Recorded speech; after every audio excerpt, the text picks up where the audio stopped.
Top অর্ডারদের চরম ব্যর্থতায় সিলেট টেস্টের প্রথম দিনে বাংলাদেশ তখন খাদের কিনারে। মেঘলা আকাশ আর পাকিস্তানি বোলারদের তোপে যখন দ্রুত অল আউট হওয়ার শঙ্কা, ঠিক তখনই ধ্বংসস্তূপে দাঁড়িয়ে এক অবিশ্বাস্য রূপকথার জন্ম দিলেন লিটন দাস।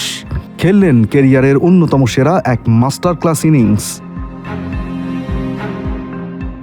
স্কোরবোর্ডে শুধু একটি সেঞ্চুরি দিয়ে এই ইনিংসের মাহাত্ম্য বোঝানো যাবে না।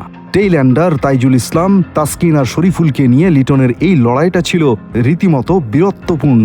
তাইজুলকে এক প্রান্তে দারুণভাবে আগলে রেখে প্রায় একাই সামলেছেন পাকিস্তানের পেস ও স্পিন অ্যাটাক। কখনো গ্যাপ বের করে বাউন্ডারি, আবার কখনো হুক করে ছক্কা হাঁকিয়ে রীতিমতো এলোমেলো করে দিয়েছেন বাবর রিজওয়ানদের ফিল্ডিং লাইন আপ।